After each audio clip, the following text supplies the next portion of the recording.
ká bínú ó yẹ ká bínú gàrí wọn pẹtrólù gbówó lérí ibi ń pa mẹ̀kúnnù ó yẹ ká bínú ó yẹ ká bínú ó yẹ ká bínú gàrí wọn pẹtrólù gbówó lérí ibi ń pa mẹ̀kúnnù ó yẹ ká bínú.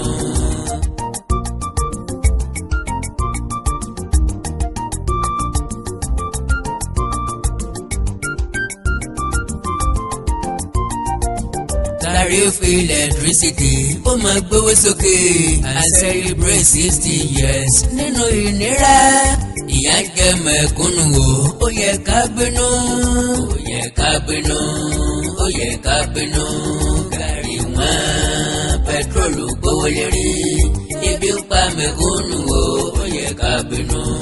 Àkàndá alúrò ọ̀rọ̀ lẹ́nu bíi tẹ́jú. Kábíyèsí ọmọ tó dé. Àjàó àró Awíkóńkó asọ̀rọ̀ lójú ọlọ́rọ̀. Sáàkì o. Kí gbogbo ọmọ Yorùbá. Ẹ̀lẹ́. Pàkó àyájọ́ ọjọ́ ìnira. Ẹ kú oríire náà. Tá a pè lómìnira. Giant of Africa. Àyájọ́ ọjọ́ tá a kéwúrẹ́ pọ̀ mágùtàn. Tí gbogbo ẹ̀ dàrú pọ̀. Tá a kẹyẹlé pọ̀ mádìẹ. October 1st. Tíjọ́ ti bẹ̀ sí dàrú. 2020. Ẹ̀lẹ́ o. Mo kí wa púpọ̀. Pàkó oríire. Àgbàlẹ̀ ń dà. Àyọkú. Bẹ́ẹ̀ la àyọsọ. Giant of Africa. Mo gbà wípé. 60 years. Ìmọ́lẹ̀ ọ̀rọ̀ mi ti tàn sí gbogbo ayé. Anna TV. Kì í ṣe pé mo tako Odùduwà nation. Àtàlọ́gbélé. Rálì ní Nàìjíríà ni mo tako. Gọ́mọ̀fẹ̀mí wọn ṣòfò. Bá a torí ẹni tó ní àwíjàre. Kó jáde wá. Yóò bá wá sí. Kúnítàn wọ́n pa ẹnu rẹ̀ mọ́. Shut up. Táyé ò fi dọ̀run. Òpònú ni yóò against òmìnira. Ìkà èèyàn sì ni yóò tú àwọn ènìyàn tiẹ̀ sí o. Gbogbo tí mo kà kalẹ̀ ló wáyé. Láì kìí ṣe wòlíì. Mo ní rálì ò ní wáyé ní Nàìjíríà. Mo ní kì í ṣe gbogbo ẹni tí ń fò sókè tí ń ké fatafata ló máa jáde lọ́jọ́ rálì. Bí wọ́n bá wá fagídí jáde ó sùn èèyàn sì pọ̀ ní àtìmọ́lé rẹpẹtẹ.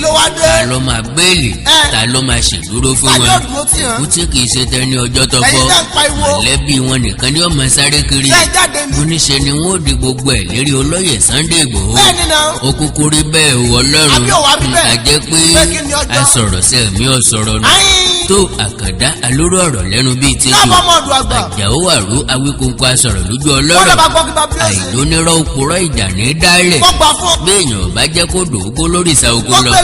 Lọ́pẹ̀lọpẹ̀ fún iwájú orí òun ni. Àti try àti dánwò àti gbìyànjú agbára wa. Last àti jọ agree pé it is easier said than done. Ó dùn ún wí lẹ́nu ni kò rọrùn láti ṣe. Ẹnu a máa dùn ún rò fọ́. Àgàdà owó a máa ṣe é gbàgbé lóko. Eré ìbejì dùn ṣoṣo jẹ. Ẹni ọjẹ nínú ẹni ò ní fara rí lọ. Èmi Àkàndá tẹ pè lọ́ta Yorùbá. Mo ti wá di ọ̀rẹ́ ìmùlẹ̀ Yorùbá wò. Àti ọ̀kan nínú ojúlówó ọmọ ọkọ Yorùbá. Àwọn ìbéèrè wọ̀nyí ń fẹ́ ìdáhùn kíákíá. Mo béèrè wọn nínú rẹ́kọ̀dù mi tó kọjá lọ. Pé ṣé without rally ṣé Yorùbá ò lè gbòmìnira? Mo ní kí la fẹ́ jẹ lérè lórí rally. Mo wá béèrè wípé ta ló ṣagbátẹrù rally? Because àwọn èèyàn kan ní Professor Banji Akíntóyè ni. Kí wá ló dé tí bàbá ọ̀bọ́sóde? Ìyẹn l'October 1st. Bàbá ò pè fún rally. Sílẹ̀ mẹ́síkòtì bàbá oníbàbá. Ẹgbẹ́ tó pè fún rally ni Yorùbá One Voice YOU. Ohun tí Professor Banji Akíntóyè sọ ni pé we only want Odùduwà Republic and that is all. And to everyone accusing other tribes, please stop it. That may bring crisis in the course of our struggle. Lẹ́yìn ẹ̀ ni bàbá rí i pé àwọn èèyàn kan ń gbèrò láti jáde gẹ́gẹ́ bí àgbà ó advice wọn. Gbọ̀n tí bàbá sọ fúnra wọn. I have said in meetings, messages and other interviews that our youth should be peaceful and law-abiding in all their actions. I have never said anything about October 1st other than I quote, if anybody insists on rallies in Nigeria on October 1st, now I am vindicated in all ramifications. One, Monita Loma lead the rally yẹn. Answer, there is nobody on ground to lead the rally. Wọ́n wá yìí sí rally olóyè Sunday Igboho. Ṣèchì Sunday Igboho nìkan ni Yorùbá ni. Ọmọ Yorùbá ni mí. Ọmọ Yorùbá ni mí. Ọmọ Yorùbá lè mí. Mo kí gbogbo ẹ̀yin ọmọ Yorùbá.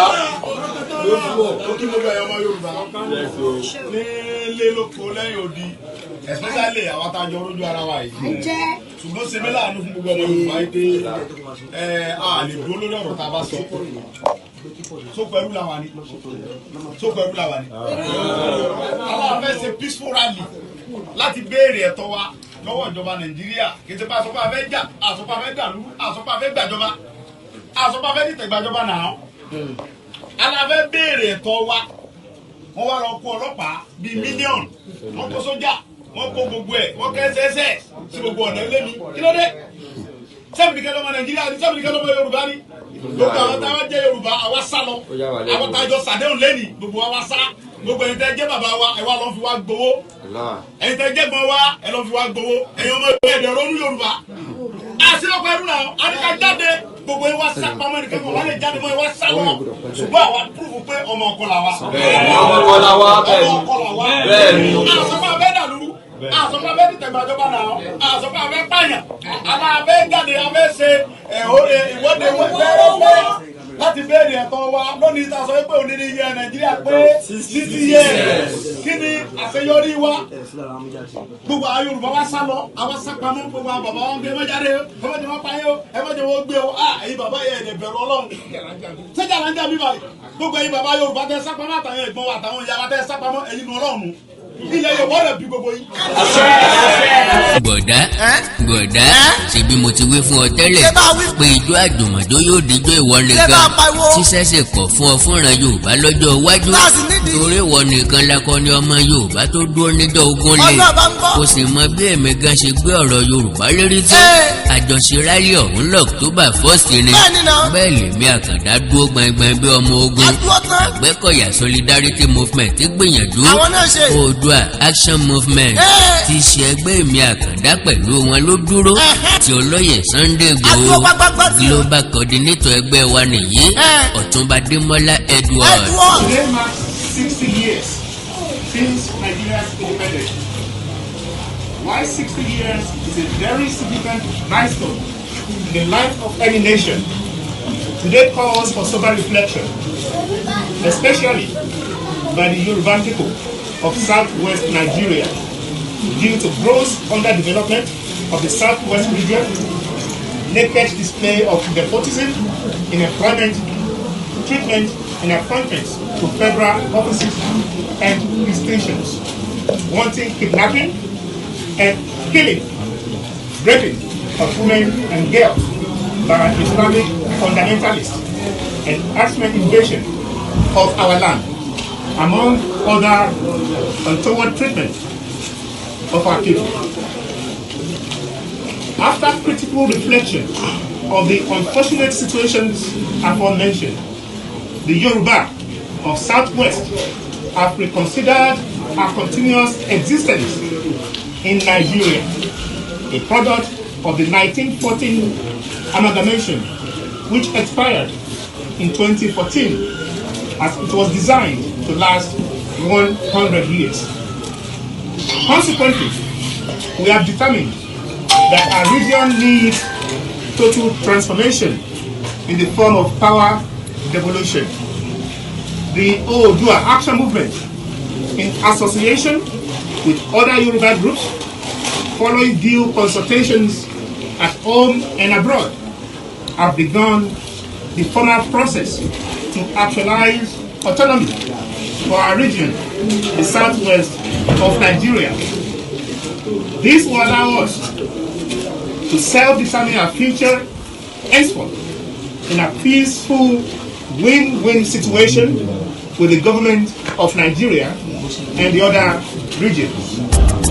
bí mo wà ń bẹ̀ bí mo sì ń bẹ̀ òkúkú mọ̀ sọpọ́ọ̀tì wo ló tó jòyè lọ ariwo kan ní music àgbàgbogbo kọ́lá tùgbà ẹni ó lékun ní ìtànà alẹ́ àkàndá alóró ọ̀rọ̀ lẹ́nu bíi jésù ó ń bọ̀ lóko ó ń bọ̀ lódò kò sí ní tó fẹ́ dé kọjá ogun kò sí ní tó pọ̀ tí kì í tán kò sí ní tó níbẹ̀rẹ̀ tí kì í lókun ìrọ́kẹ̀kẹ̀ ìgbáradì ìtẹ́kẹ́tẹ́ ìmọ̀kímọ̀ October 1st la fẹ́ ṣe ráyè o agitation for Oòduà Republic ogunlọ́gọ̀ ọmọ Yorùbá ló lọ jáde lórí ẹ̀rọ ayélujára orí rédíò àti tẹlifíṣàn ọ̀gbẹ́yìn bánàsì lóríṣiríṣi tíṣẹ̀tì lóríṣiríṣi fúláàgì ní ọ̀pọ̀ orílẹ̀-èdè káàkiri àgbáyé inú ìsọ̀rí kan ọmọ Yorùbá dùn sí ìsọ̀rí èèyàn kan wò wá bí ẹni tí ọmọ ń tọ́kẹ̀ gbogbo agitators pátá ló gbìyànjú and many kudos to you all ẹni ó fò sókè ọbẹ̀jọ́ lórí o ẹni ó fàdánà jẹ́ àjànàkú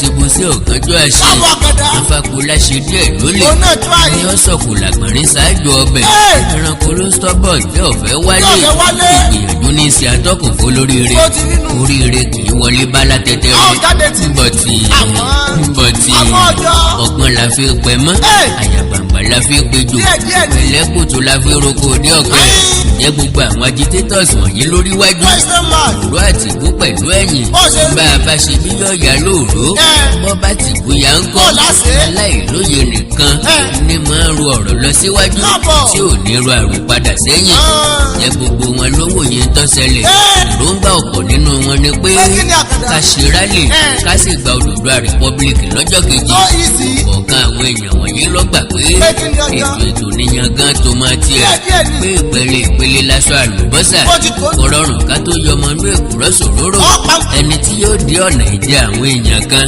yóò ṣe iṣẹ́ takuntakun Rome was not built in a day a kì í fi ọjọ́ kan bọ́ ọmọ tó rù yó a ṣe é bó ṣe yẹ ká ṣe yóò sì rí bó ṣe yẹ kó rí ni Yorùbá people are matured exposed experienced and educated there are ways of doing things gbogbo orin ló ní kíkọ gbogbo èrò ló ní jíjó ìfẹ̀lẹ̀ kébù sílẹ̀ ló gbẹdú sí òmìnira Nàìjíríà gan lọ́wọ́ èbú amúnisìn a máa ṣe lọ́jọ́ kan ṣoṣo wọ́n sọ wọ́n lọ wọ́n tún padà sórí ẹ̀ wọn kò ní gbẹ̀yìn ni wọ́n fẹ́ rí iṣẹ́ òmìnira kò lọ́wọ́ àwọn tó di destiny wa múlẹ̀ yìí àtẹ̀yìn rò wípé wọ́n á fi ilẹ̀ just like that ẹrú tó fẹ́ kó lóko ẹrú nílò agbára yóò máa pété yóò máa gbèrò yìí nìke yìí ní padà ọgbọ́n ẹ̀tàn yóò sì máa wá ọ̀nà tó ń wò lè gbà sá lọ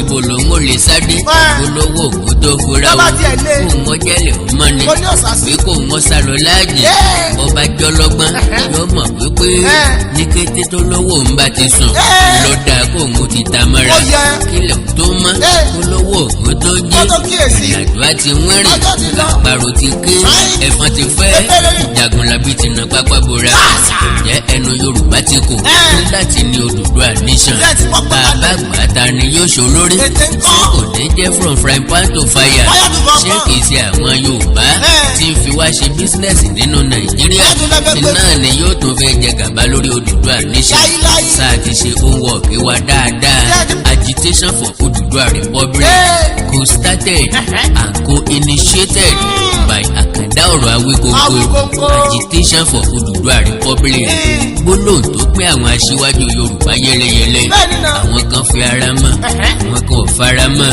olóyè Bísí Àkàndé ní tá a bá gba Odùduwà republic á jà ogun abẹ́lé láàrin ara wa for another 100 years àwọn àgbà kan gbà pé restructuring ló lè wúlò àwọn àgbà kan gbà pé tí Yorùbá bá ti jẹ president ní 2023 gbogbo tó lè ní ọ̀dẹ̀ àwọn àgbà kan gbà pé self autonomy nation ní Nàìjíríà ló dáa pé tí èmi Àkàndá pín sínú àwọn àgbà kan sì gbà pé ká kúrò lára Nàìjíríà ká yapa nìkan lọ́nà àbáyọ sẹ́ni tẹ́ máa bí nínú àgbà wọ̀nyí o tí ò ní rí nǹkan gidi sọ nínú pé àgbàlagbà tó dùbúlẹ̀ sórí ẹni oríran jọmọdé tó gorí kókó ọ̀sẹ̀ lọ and again ohun àgbárí tó mójú ẹ̀jẹ̀ kòtòkò ọmọdé bá rí yóò sọ pé ọ̀run dòjú ayé lọ gbogbo ìwọ̀nyí lèmi Àkàndá rí o bẹ̀tì púpọ̀ nínú àwọn agitators ẹgbẹ́ mi ò rí especially àwọn tí ń bẹ lókè òkun sì ń téèyàn lè ṣe yọrí nínú ìyapa òkú iṣu ní ìyagilógún ọ̀pọ̀ kiri ẹsẹ̀ ní yẹ̀nà ọ̀pọ̀ ikán ní mọ́lé ọ̀pọ̀ oyin ní safara ọ̀pọ̀lọpọ̀ irun a sì má gèyàn òṣùṣù ọwọ̀ ló lè gbálẹ̀ mọ́ àìrìn kò ní dọ́míjò níyà and majority carry the vote èèyàn mélòó lọ́gbọ́ pé ẹ fẹ́ gba Odùduwà nation mélòó nínú wọn ló fọwọ́ sí ìlànà ewu lálàkalẹ̀ tá a fẹ́ tọ̀ ṣáà ti ṣe iṣẹ́ abẹ́lẹ̀ tó yẹ ká ṣe ta nínú yín ló ní tàgbọ̀ jẹ́ nǹkan ọmọdé bá láṣọ bí àgbà àkísà ń kọ́ bó bá tó wá ní àkísà bí àgbà kò lè ní jìnnìjìnnì bàbá sọ gẹ́gẹ́ bí analyst agitator àti ajàfẹ́tọ̀ ọmọnìyàn tí èmi jẹ́ mo gbọ́dọ̀ fi emotion tèmi bí ọ̀rọ̀ Yorùbá ṣe ká mi lára ti àwọn ènìyàn mi síta láì wo conducive environment safety security of lives and property ọrùn mi ni yóò wà mo gbọ́dọ̀ ro àǹfààní àti ewu tọrọ mọ́ tí wọ́n fẹ́ ṣe ká tó nílànà tòfin òótọ́ ẹ̀tọ́ wa ní lábẹ́ òfin láti ṣe ìwọ́de wọ́ọ́rọ́wọ́ láti fẹ̀hónú hàn bí nǹkan ọ̀bá lọ bó ṣe yẹ kó lọ bọ̀tì bọ́ba ti jẹ mọ́ pé à ń gbé fúláàgì sókè lórúkọ orílẹ̀-èdè míì nínú orílẹ̀-èdè tá a ti fẹ́ ṣe rálì ojú ìjọba bolẹ̀ ní lábẹ́ òfin o ẹ̀sùn tí wọn ò kí ń gba lọ́ọ̀yà fún bí wọn ò sọ̀yàn sẹ́wọ̀n gbére wọn sì dájọ́ ikú fún olúwa rẹ̀ aṣíwájú rere ò ní gbà kírú ẹ̀ ó ṣẹlẹ̀ o aṣíwájú rere kì í ro ti ẹnìkan yìí ní ìmọ̀ tara ti ẹnìkan ọ̀pọ̀ a máa gbọ́rọ̀ wọn kì í gbọ́ àgbọ́yé ni àwọn kan kì í fẹ́ gbọ́ tẹlòmíì mọ́ tiwọn ìsọ̀rí mẹ́rin ọ̀tọ̀ọ̀tọ̀ la pín èèyàn nípa ọ̀rọ̀ gbígbọ́ sí ìsọ̀rí àkọ́kọ́ wọ́n mọ̀rọ̀ gbọ́ wọn mọ̀rọ̀ sọ ìsọ̀rí kejì wọ́n máa sọ wọn ò mọ̀ gbọ́ ìsọ̀rí kẹta wọn ò máa sọ wọn ò sì tún mọ̀ gbọ́ ìsọ̀rí kẹrin ńlọ mọ̀ gbọ́ tí wọ́n máa sọ àtàpàdé àtàlódé ọ̀rọ̀ Ọlọ́run ọba fi yé wọn nbo ni mo ti against Odùduwà nation because mi àkàndá ni mo bẹ̀rẹ̀ agitation for Odùduwà republic lórí ẹ̀rọ ayélujára oríṣiríṣi agitators ló jáde oríṣiríṣi agitators ló wà ṣùgbọ́n ọ̀tọ̀ ni orúkọ tí wọ́n fún platform tiwọn tí ò sì sẹ́ni tí yóò jiyàn rẹ̀ àbí mo rá látakò because tíìmù mi ló design t-shirt logo àti flag ní September 2019 làwọn ojúlówó ọmọ ọkọ Yorùbá ni wọ́n bá sì tẹ̀lé wa o ní Nàìjíríà àti lókè òkun wọ́n sì ń bẹ lọ́dọ̀ wa títí dòní nínú ẹ̀ láti yọ Oòduà action movement jáde bọ̀tì ojú ń ká àwọn ènìyàn mi ju bó ti yẹ lọ ọdún tó kọjá lọ ni wọ́n ti ní ká máa kóra wájọ ṣèpàdé káàkiri ìlú wọ́n lọ yẹ ká taṣọ àdìfẹ̀lá Odùduwà republic ká máa gbé gárùn kiri ohun tí mo wí lọ́dún náà ni pé kí wọ́n má mọ̀ dánrú ẹ̀ wò ṣé wọ́n rántí ń tọ́sẹ̀lẹ̀ sáwọn IPOB lójú ìjọba tí ń bẹ lóde bolẹ̀ lòfin òfin mú wa o mo wí fún wọn gbà náà pa nílò ọ̀pọ̀ èèyàn rẹpẹtẹ Oòduà nation tá a la fẹ́ 5% ọmọ Yorùbá ló gbọ́ nípa ẹ̀ 1% péré ló sì fọwọ́ sí i kéèyàn ó tó kọ́lé dandan ni kó ṣe survey ilẹ̀ kó ya plan nínú survey ni mo ti rí pé agbára social media nìkan la ní wá sọ fáwọn ènìyàn mi bí ẹ jẹ́ ká máa kéde ìyìn rere Odùduwà nation káàkiri ìlú jákèjádò ilẹ̀ Yorùbá Nàìjíríà àti káàkiri àgbáyé ẹ jẹ́ á máa kó àwọn ènìyàn jọ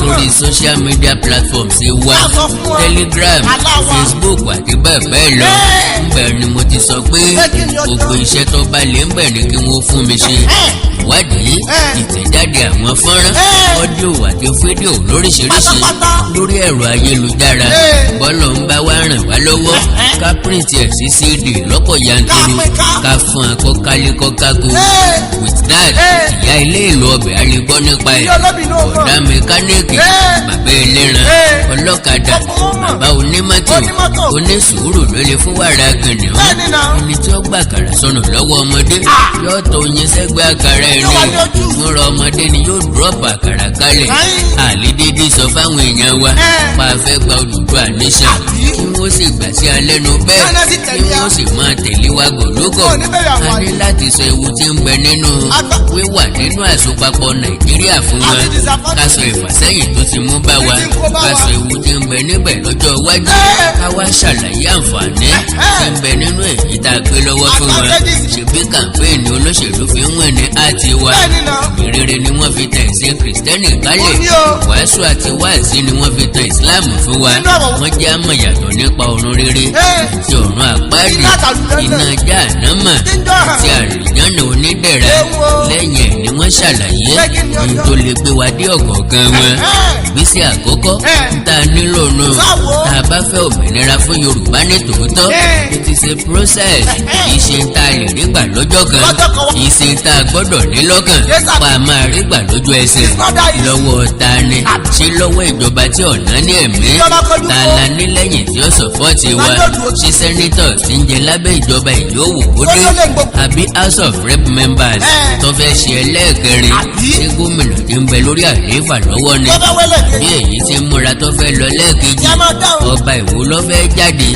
láti ṣàtìlẹ́yìn fún alójútáyé ní gbangba Ó tó tán. ìdí tí bàtà fi jágùn Ó jápọ̀. tí ọ̀rọ̀ dèkàlẹ̀ nìyí o Bàbá bàtà já. èmi àtẹ̀yìn la gbọ́dọ̀ jà fúnra wa Àjọṣe ni. ká sì jà fúnra tí ń bọ̀ lẹ́yìn Awólọ́wọ̀ náà. ẹni pé generation wa ló ṣẹ́kù Wọ́n lájà fún tó wa. mọ̀ tán tó nímọ̀ tó lóye tó níwọ̀ ọmọlúwàbí díẹ̀díẹ̀ Mo ti gbọ́dọ̀ parẹ́. generation tí ń bọ̀ lẹ́yìn wa ó máa brutal gan àwọn ni generation tó lè ta ìpínlẹ̀ Generation tó lè sì lo pọ̀. orílẹ̀-èdè ní gbàǹjo 90% wọn ní ṣe yahoo Yahoo. ọ̀pọ̀ nínú wọn ṣe àìló bàbá èyí tí ò mu sìgá nu wọn mu gbó Sìgá mu gbogbo èyí wọn. tí ò mu kódé ọ̀nlá rẹ́fù tramadol àti bẹ́ẹ̀ bẹ́ẹ̀ Wọ́n lọ ní ọjà wa wọ́n. àtọkùnrin àtobìnrin tá a pè lẹ́yìn ọ̀la Àwọn nu o. lójúmọ́ ni olóṣòwò pọ̀ sí i Lọ́ngbẹ́sẹ̀. láàrin àwọn obìnrin wa Alálẹ́. nàbìlì yìí ti ń bẹ nílé ẹ̀kọ́ fi ń gbéra ní fi ń raṣọ ra bàtàrà góòlù Fífi ìjọba jáde ti jáde. fóònù ìgbàlódé Ṣé ń gbọ́? ni mo ní Ṣé kí ni ọjọ́? bọ́ọ̀ bá mọ̀ kí n dọ́gbẹ́ sọ fún ọ Báwo? pé wọ́n ti ń ṣèpàdé olóṣòwò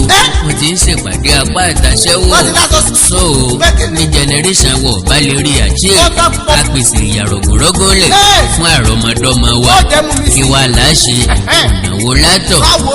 ìgbésẹ̀ wo ló yẹ ní gbégbé Ìwọ náà lọ bá lọ. gbogbo ìlàkàndá ó bẹ̀rẹ̀ sí ní ṣíkalẹ̀ láwẹ́láwẹ́ Ó jẹ́rìí ẹ̀. láìpẹ́ jọjọ pẹ̀lú àwọn agitators ó ṣe tán Tọ́gbọ́n. láti ṣiṣẹ́ fún ilẹ̀ Yorùbá Lọ́sí sí. àbí wọ́n kọ́ ọ ní fàmọ́gbà olóbìnrin Wọ́n sì rẹ́rìn. wọ́n tún wá fipá di atari mẹ́ta Bí dídí bí àgbà. tó bí àbàtà mẹ́fà ránṣẹ́ sí ọ Pé kọ́ sàsáwọn. pé bóyá èròjà tó lè fi sàsáwọn ni òpé oníjà ò tí ì bẹ̀rẹ̀ oníjà ò tí ì yá Ó wá níjọ́ wo? mo bá tún fẹ́ yá ń gọ́ Àná àgbàdo. níjọ́ àjùbàlá níran àdá tó gbò níjọ́ ogun bá lè là á níran alágídí Wọ́n ọmọ ti nínú. gbogbo alágbára tí ń pariwo October 1st ló forí mọ̀ Wọ́n nílẹ̀ àṣẹ. olóyè Sunday Ìgbòho nìkan Akin. lárí níjọ́ ogun gbóná tó fẹ́ yín gan Ọmọ Akin. níjọ́ kejì iléeṣẹ́ ọlọ́pàá fọmọ ogun halẹ̀ Sunday Ìgbòho dúró wámúwámú Ó dúró tán. lò sábà fìtàn balẹ̀ nílẹ̀ Ìbàdàn Pé kí ni ó- pé tá a bá tọ́jú ogun dé tá a ròyìn gbéra tá a dáńbẹ̀ tẹ́ ẹ̀ gbàgbọ́ Wọ́n kú sẹ́bí. ńlá tó délé tá a ti ọmọdé mẹ́fà pa yín o Pínpínpín. kójú tó togun ojú tó ti Ó lé tó ti lé gbangba. ẹ̀gbọ́n mi lọ́ọ̀yà ń lẹ́nu Pé kí ni? pé gbogbo ẹni akójú ọkùnrin ọ̀jẹ̀ ni Ṣé a bá bá wí fún yín? gbogbo ẹni àjọ dámọ̀ràn mọ́ránmọ́rán ńlọfàrí inú bí ìjàpá Wọ́n sọ wá- Ìgbòho ọmọ wípé Ó tún ó tó. wọ́n lójoojú patamọ́ lọ ìrọ́ kẹ̀kẹ́ lásán wọ́n gbọ́ Ìwọ yìí. tí wọ́n fi kárí wọnú bí ìgbín àtẹsẹ̀ kan bọ́dọ̀ ọ̀ní ti hàn bàbá wa bẹ̀lú mẹ́ńkọ́ Yóò gbé jẹ́ ní. séèyàn ní dolùwọ̀ lọ́dọ̀ ẹ̀ bọ́ra Lọ́dọ̀ kú o. owó ọlọ́run wa ni àbáyàmọ́ Àbí tẹ̀yìn. pèsè bá a ṣe máa bá lọ nìyí tá yóò fi dọ̀rùn wá pọ̀ ní. kí ká jẹ̀yà tán ká tó bù pamọ́ dèrò ẹ̀yìn tí ń bọ̀ Ká tó mú mi ìyá jẹ́ lé. generation tí ń bọ̀ lẹ́yìn ó lè ṣàtúnṣe wọ́n ní kinní ìkíní ẹni wọ́n ní ẹ̀wù mọ̀ ń bọ̀ nájàre Bọ́dé ńkọ́? lóorogo tó rodo I wonder. ọba nǹkan rẹ níbẹ̀ kò ní yẹn jẹ́ Ọlọ́run bá ń gbọ́. generation wa ló lè ṣe iṣẹ́ ọ̀hún láṣeyọrí Àwa láṣẹ. yes àti bẹ́jọ́ lórí Okay. ẹni ọ̀fà dáná dé àjànàkú mo ti bó sí ọ̀kánjọ́ àti bí mo ti sọ Àbùsẹ́- ẹni ọ̀sọ̀kù làgbọ̀nrín ṣáájú ọbẹ̀ Ó bẹ̀ sáká. ìran ni ọ̀fẹ́ wálé Ó kọ́bọ̀ ni. o a kì í dúbà fògùn sínú rọ̀rùn bẹ́ẹ̀ la kì í dúpẹ́ lọ́wọ́ aláṣekù àṣetán ló níyẹn Òpó ìgbẹ́nu àgbẹ̀dá. ẹni mo fi ní Lẹ́yìn ní àkàndá. òpó létí ìmọ̀ràn làgbà bá a ti ṣe lọ lórí gbogbo Àwọn- wọn àjẹpẹ́ bí n bá gbé náà ń jó lórí omi Àwọn mẹ́tẹ̀ẹ̀ta. irú ẹ̀ lọ́yẹ kẹ́ pé kí n rèé Ọmọ kó wà ìyá kan náà. igi tó fọ́ni lójú náà lọ́yẹ kó fọ́nà hàn ní Bẹ́ẹ̀ni náà. òótọ́ Bẹ́ẹ̀ni. àlá gbogbo wa ni Ee. bọ̀tì Àmọ́. bọ́tì Màmá ọjọ́. ìmí ní ìrántọ́ yàtọ̀ lórí ẹ̀ ibi abátọ́kù sísè lọ́yẹ kí ìrà ọ̀tọ̀ Àwọn akọ̀dà. ipa abẹ́rẹ́ lókun ọ̀tọ̀ Lásàkì ìrọ̀. ata òògùn lẹ́kẹ́tì lọ Ó sọkò tí ojú. fi sọkò ojú Ó wí bẹ́ẹ̀. Ọbáfẹ́mi Awólọ́wọ̀ kọ́ ló dàgbà jù nílẹ̀ Yorùbá Bàbá ní kẹ̀nẹ́. kó tó di pé gbogbo Yorùbá tẹ̀lé Hey! wọ́n rí i lẹ́ni tó lọ́gbọ́n àtinúdá Ó ṣe tẹ̀lé. torí pé ọgbọ́n sasa bíi àṣànú Lójó tayọ. ó dáńtọ́ Hey! gbogbo lẹ́nu Ó dúró gédégbé. Yorùbá sì mọ̀ wípé Pé kí ni ọjọ́? ojú ọ̀nà ní ń kó àwọn lọ kì í ṣe inú igbó Bẹ́ẹ̀ni. wọ́n rí i pé kékeré kọ́ ló fi nífẹ̀ẹ́ Yorùbá lọ́kàn ìlépa rẹ̀ títí ọjọ́ ayé ẹ̀ Ẹgbẹ́ mi ni. ìní pé kí Yorùbá wà lómìnira Lọ́dọọdún. àjẹ́ wípé Pé kí ni àkàndá? ọjọ́ bàbá díẹ̀ bí ó tiẹ̀ kọ́ Awólọ́wọ̀ ti àjò. solúwọ́ ọba ní fúnni lẹ́bùn ẹ̀bùnsẹ̀ lọ́pọlọ Wọ́n tó bá wù. ìdùn àtòpin ni òpin kárí ọgbọ́n ọ̀kàgbà àgbà ọ̀kọ́gbọ́n Ayy. àbí ọ̀pàdé àgbà lọ́nà onídàdí ẹ̀jọ̀wọ́ ẹ̀kọ́ mi lọ́gbọ́sà Ẹ fún mi lọ́gbọ́n bí díẹ̀. wọ́n bá jí àgàn ló bá dàgbà Ọkọ̀ ọkọ̀ bẹ́ẹ̀ ni o. ṣe pé tí èèyàn bá ní ni yóò fi tọrẹ Káàbọ̀.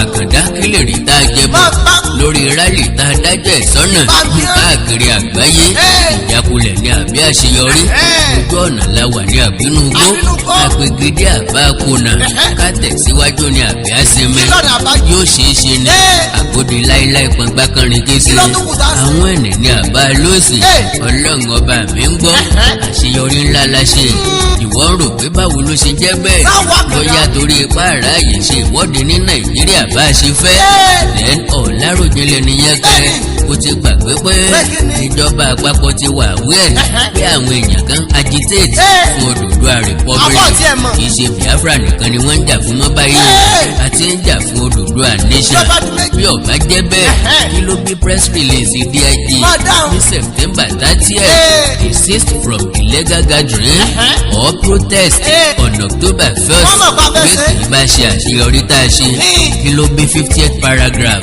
speech president Muhammadu Buhari nílẹ̀ October 1st Ló wà ń bẹ̀. àyájọ́ ọjọ́ òmìnira fellow Nigerians Fellow Nigerians. let us collectively Yes. resolve to continue our journey Oh, you. beyond the 60 years Yes. on the clear understanding that as a nation we are greater together than being smaller units of nationalities.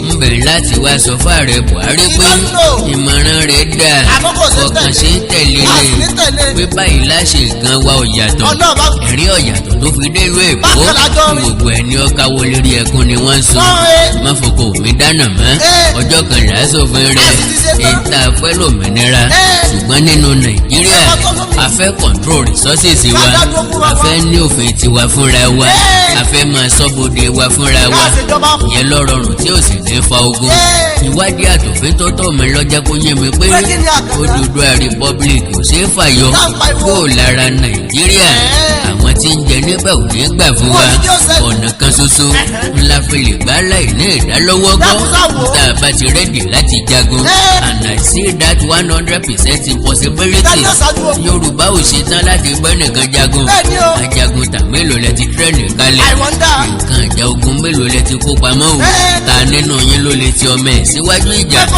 lẹ́yìn tó ti kàwé tó ti gboyè jáde síta bájà a máa ṣẹ́gun ta la fẹ́ kọjú ogun sí gan níbo ni àbáwúsà gbé Fúlàní ìjọba àpapọ̀ ni yóò dojú ogun kọ ni àwọn ló sì ní ọlọ́pàá àti sọ́jà lọ́wọ́ àwọn ló ní civil defence àwọn ló ní navy àti air force àwọn alágbára Yorùbá ó sì sọ́pọ́ọ̀tì wọn ni àbí kí wọ́n sá lọ ṣàyẹ̀rí nǹkan ìjàgbó wọlé ìlú wo ni yóò gbèjà wa kí làá fi ṣèdúró tá a bá jà tán tá a ṣẹ́gun tá a lọ́ máa ṣẹ́kù ìgbẹ́ ni àbẹ́yìn aláwàá ṣèjọba lé lórí pé kì í ṣe Yorùbá tí mo mọ̀ dáadáa ní tá a mọ̀ ní wípé káwẹ̀ ká ṣoge káwọ sọtọ́ dáa káwọ bàtà àsìkò sẹ́sẹ̀ góòlù tó dáa lọ́rùn aago olówó iyebíye afẹ́kọ́lé alárànbarà afẹ́gun ọkọ̀ ayọ́kẹ́lẹ́ tó yáyì fàájì ìrọ̀lẹ́ ọ̀gbẹ́yìn lẹ́yìn iṣẹ́ òòjọ́ yà rẹ́dì láti jà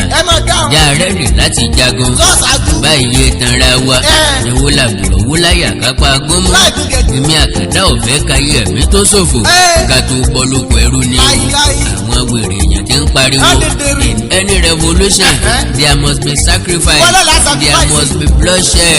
ẹ mọ̀ dá wọn lóhùn bí wọ́n ti gbọ́n mọ́ ní o. ẹ bá ń béèrè lọ́wọ́ wọn pé ṣé wọ́n lè fi ara wọn àbọ́mọ wọn ṣe tuntun. ìfọ̀rọ̀rora ẹni wo ni o. bí afálàsọ̀ òfúra kan ṣoṣo tá a ní ó fi ṣe sàárà. ohun tí mo wé nù tí wọ́n ní mórí wá o. àgbọ̀n kankan mọ́ lẹ́nu alákọ̀ọ́rí gbogbo wọn. àwọn ẹlẹ́nu yọ̀gbọ̀lọ̀ bẹ́ẹ̀ lá. ta ló ráìtì ta ló rọ́ǹgì. èmi ni àbáwọn àkàndá ni àbáwọn. ṣé tí mo ní yọ̀ ṣẹlẹ̀ ọ̀ṣẹlẹ̀ ni mélòó nínú wọn ló wálé. àwọn dàbí mo ṣe da gbogbo. ọlọ́kùnrin tó lòun ó jomi tó rọ abirù sóró. àǹkó láyé ojú ògò. olójú kan ti ń ṣeré ògò sísọ. ọmọ ọlọ́mọ làáfì pàájì. ọmọ ọlọ́mọ ló ṣe ránṣẹ́ dé tòrótòró. ìmọ̀ràn mi nìyí o. fún gbogbo ẹ̀yin aláìní làákàyè tẹ́ pera yín ní bloggers. tẹ́ ń sẹnu yọ̀ọ̀yọ̀ bùnmi. journalism analysis activism ojú kákànlá fóònù máa wá pariwo lórí ẹ̀rọ ayélujára lọ. ọgbà ọgbọ́n àti òye ọlọ́run mọ̀ ní lérò láti ti ẹnìkan ṣubú kí wọ́n ó lè bá a gòkè. ìtọ́lọ́run ọba gbèlè mi àkàndá ọ̀sẹ́ni tó lè fa mi tù. àbò rò pé mo déédé ń jákàndá ni. stop being selfish, never be hater. ọjọ́ àwọn èèyàn bá mú u tọ́ náà ni wọ́n padà lẹ́yìn rẹ̀. ọlọ́run ọba ní gbé ní ga.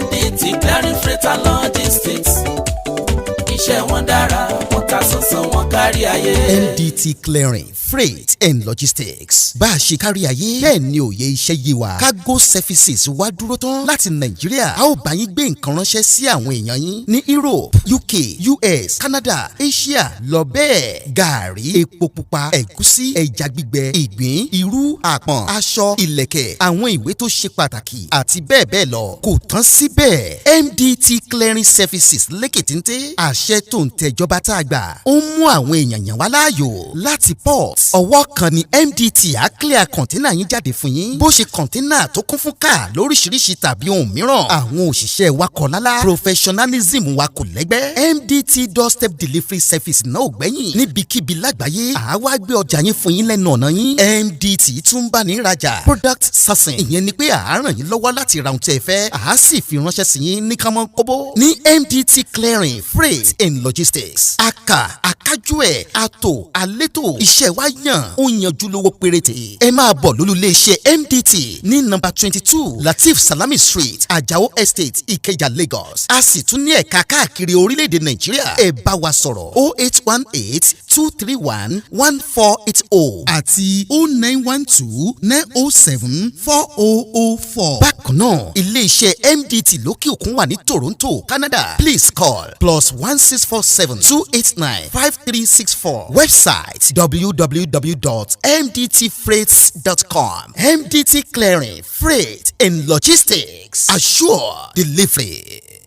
mo kí gbogbo etí tó ń gbọ́ wa nílé, mo sì kí gbogbo ojú tó ń wò wá nílé pé ojú tẹ fi ń wò wá ò ní fọ́, etí tẹ sì fi ń gbọ́ wa ò ní di. orúkọ tèmi ni Godwin tí gbogbo ẹ̀yin èèyàn mọ̀ sí ìyá Ìjẹ̀bú. gẹ́gẹ́ bí ẹ ṣe mọ̀ ní ìṣe wa wípé ìlera yín òun ló jẹ wá lógún. a tún ti dé bí a ṣe ń dé o. gbogbo ẹ̀yin tí ẹ ní ìṣòro tó jẹ́ pé ọkùnrin tó dàbí obìnrin nínú ilé, ọkùnrin tí ò lè ṣojúṣe ẹ̀ pẹ̀lú ìyàwó ẹ̀, ẹ kàn sí iléeṣẹ́ Godwin.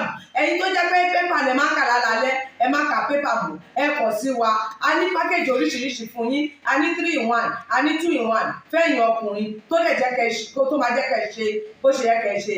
bákan náà ni ìṣòro tí a ń pè ní arthritis yìí ó ń ṣọkùnrin ó ń ṣobìnrin. orúnkún ríro, ìbàdí ríro, ọrùn ẹsẹ̀ ríro, ẹlòmíì ó lè jẹ́ osteoarthritis lónìí, ẹlòmíì rheumatoid arthritis, ẹlòmíì ìdẹ̀rẹ̀ kò ní lè bẹ̀rẹ̀ mú nǹkan lẹ̀, ẹlòmíì ò lè bẹ̀rẹ̀ kírun, ó ṣeé ṣe kó jẹ́ sciatica ni, ó ṣeé ṣe kó jẹ́ lumbar spondylosis ni, ẹlòmíì ìdẹ̀rẹ̀ arthritis ni. tó bá ti di pé ìbàdí ń ro ẹ̀ ò lè bẹ̀rẹ̀, ẹlòmíì orúnkún ríro, ẹlòmíì ẹsẹ̀ á máa gbóná, ẹlòmíì àpapọ̀ rẹ̀ á máa gbóná, ẹlòmíì ẹsẹ̀ á máa gbọ̀n, ẹlòmíì ara á máa tá, orí á máa tá, àpapọ̀ ara á máa tá. ẹ kàn sí iléeṣẹ́ Godwin ìyá Ìjẹ̀bú.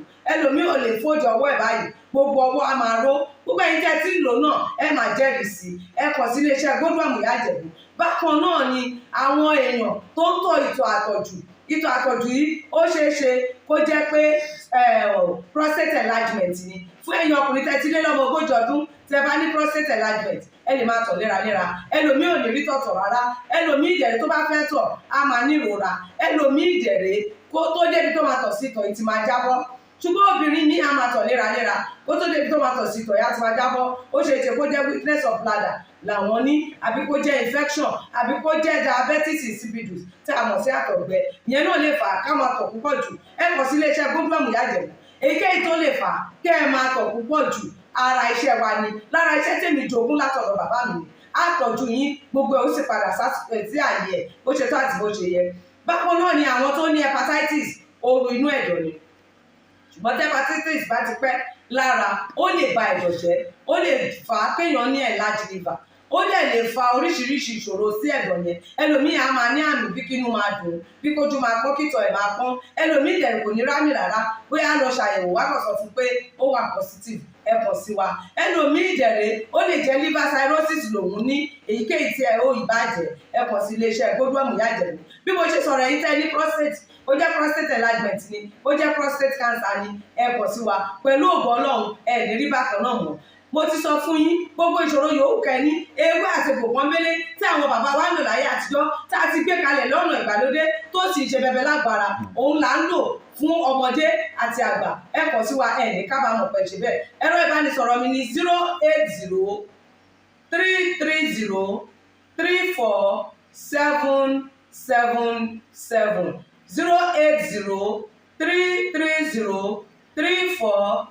08033303477 ẹ bá wà lamẹ́ríkà kẹ́ ẹ wà ní Spain kẹ́ ẹ wà ní UK ibikíbi tẹ́ ẹ bá wà ó jẹ́ Canada ni ó lè jẹ́ Port Harcourt ni ó jẹ́ Abuja ni ibikíbi tẹ́ ẹ bá wà ẹ kàn sí iléeṣẹ́ Godwin Ìyájẹ̀bú ẹ bá mi sọ̀rọ̀ lórí WhatsApp ẹ lè pè mí ẹ lè fi voice note lẹ̀ ẹ lè fi message lẹ̀ lórí WhatsApp máa dá yín lóhùn bó ṣe tó àti bó ṣe yẹ gbogbo ibi tẹ́ ẹ bá wà lè gbòógì wá máa dé ẹ sì ní kábàámọ̀ pé ẹ kàn sí iléeṣẹ́ Godwin Ìyájẹ̀bú ẹlòmíì apákan ara ẹ̀ á máa kú kí ló fà tápákan ara fi ń kú ẹ kàn sí wa ẹ máa mọ̀ ẹlòmíì ọrùn àdédé máa steve ẹlòmíì àyà ló máa dùn ẹlòmíì ẹ̀gbẹ́ ló máa dùn ẹlòmíì á máa wúkọ́ ó lè wúkọ́ kókó ti wà lẹ́nu ẹ̀ tipẹ́tipẹ́ tí ò sì ní lọ ẹlòmíì ìjẹ̀rẹ̀ ó máa ní ìṣòro àti breathe in oxygen breathe out carbon dioxide àwa máa ní ìṣòro á máa ní kàtà gbogbo ìgbà kí ló fà ó ṣeéṣe kó jẹ́ asthma ni ó ṣeéṣe kó jẹ́ bronchitis ó lè ṣeéṣe kó jẹ́ pneumonia cough nìwọ ní tó bá ti kàn sí wa èyí tó bá jẹ́ nú ẹ̀ ló máa dìtámì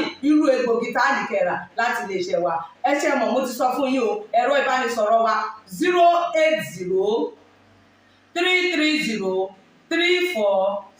08033034777 iléeṣẹ́ Godwin last bus stop yín ni pẹ̀lú agbára Ọlọ́run remember if it is not Godwin it can never be like Godwin. I used to tell you health is something to be treasured. Ire o. Awikonko Development Fans Club. Ilé aláyọ̀, ilé wa. Awikonko Development Fans Club. Ilé aláyọ̀, ilé wa.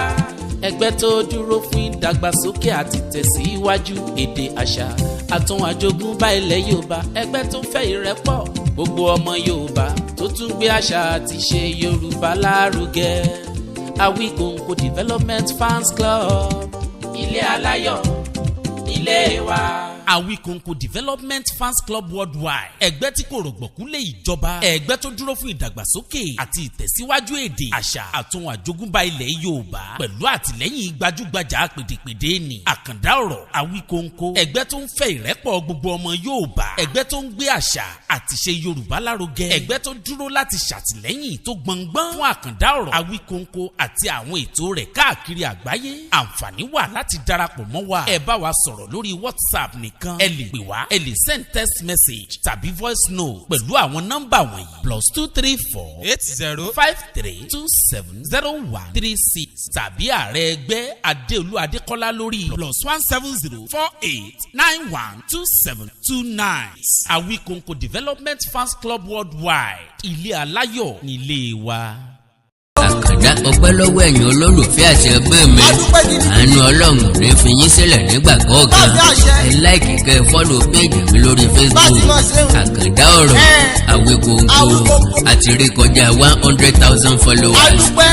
pẹ̀lú ìrànlọ́wọ́ tiyín ni. Ẹ wo. mo nígbàgbọ́ pé Pé kí ni a ọjọ́? máa wọ 200,000 followers. Wẹ́. kọ́dún ìyó tó parí lágbára Pẹ̀lú ọlọ́run. òkú Ọlọ́run. ẹ subscribe sáwọn YouTube channel mi. Bá ti máa ṣe o. àkàndá ọ̀rọ̀ Awikonko. Awikonko. ìkórìtà kò yé mi. pẹ̀lú àkàndá ọ̀rọ̀ Awikonko. Awikonko. ẹwà èdè Yorùbá TV. Pẹ̀lú àkàndá ni o. akọ́mọlédè Yorùbá Ṣé ẹ máa ń TV. pa èdè yín? òwe Yorùbá TV.